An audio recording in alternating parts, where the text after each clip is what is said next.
Hello అండి, welcome to my వన్ప kitchen. ఇవాళ మనము జొన్న పిండి ఆనియన్ పిట్ల సమోసా చేసుకుందాము. ఇక్కడ నేను 1 కప్పు వరకు జొన్న పిండి తీసుకున్నాను. అలాగే 1 కప్పుకి కొద్దిగా తక్కువ గోధుమ పిండి కూడా తీసుకున్నాను. ఇప్పుడు ఒక పావు కప్పు సూజీ రవ్వ తీసుకోవాలండి. మనం ఇక్కడ సూజీ రవ్వ తీసుకోవడం వల్ల సమోసాలు బాగా క్రిస్పీగా చాలా బాగా వస్తాయి. అలాగే కొద్దిగా వాము కూడా తీసుకుందాము. ఇప్పుడు కొద్దిగా సాల్ట్ వేసుకుందాము. తర్వాత కొద్దిగా ఆయిల్ వేసుకోవాలి. ఇప్పుడు ఒకసారి అంతా బాగా కలుపుకొని పెట్టుకోవాలి. తర్వాత ఇప్పుడు మనము కొద్దిగా వాటర్ వేసుకుంటూ చపాతీ పిండిలాగా కలుపుకొని పెట్టుకోవాలి. ఇలాంతా కలుపుకొని పెట్టుకున్న తర్వాత మనం ఒక 20 మినిట్స్ వరకు పిండిని పక్కన పెట్టుకుందాము. మనం పిట్ల కోసం కడాయి పెట్టుకుని 2 టేబుల్ స్పూన్ల ఆయిల్ వేసుకున్న తర్వాత మినపగుళ్ళు వేసుకోవాలి.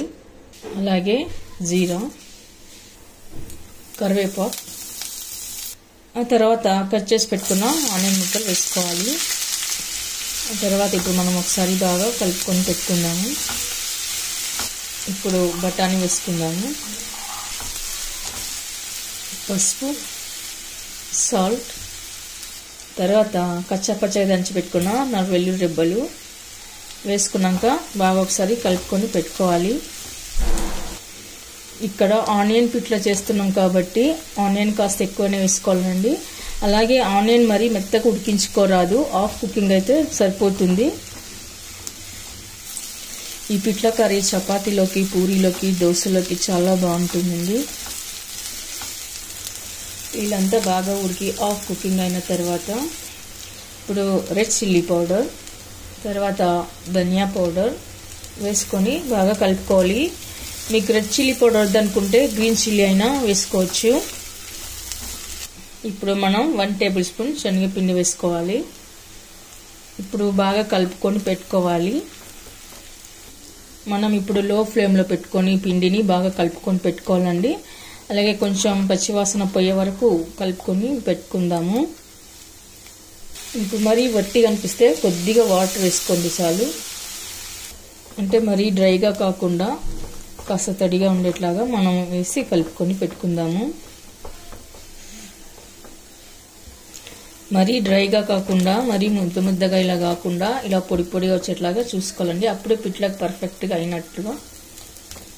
ఇందాక సాల్ట్ వేసాం కదా, ఇప్పుడు తగినంతగా చూసి వేసుకోవాలి. ఓకే అండి, పిట్ల కర్రీ అయితే రెడీ అయింది. ఇప్పుడు పైన కొత్తిమీర వేసి గార్నిష్ చేసుకుందాము. ఇప్పుడు మనం ఆనియన్ పిట్ల కర్రీని ఇలా ఒక బౌల్లోకి తీసి పెట్టుకున్న తర్వాత ఇప్పుడు మనం తడిపి పెట్టిన పిండిని తీసుకుందాము. పిండి బాగా స్మూత్గా మెత్తగా నానిపోయింది. ఇప్పుడు మనం చిన్న ఉండలుగా తీసుకొని పూరీ సైజు రుద్దుకొని పెట్టుకుందాము. మరీ గట్టిగా రుద్దకుండా మామూలుగా రుద్దుకోవాలండి.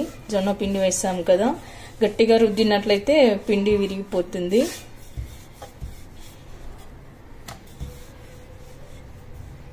తర్వాత ఇప్పుడు మనం చేసి పెట్టుకున్న పిట్లను వేసుకుందాము. తర్వాత మనం ట్రయాంగిల్ షేప్ వచ్చేట్లాగా ఫోల్డ్ చేసి పెట్టుకోవాలి.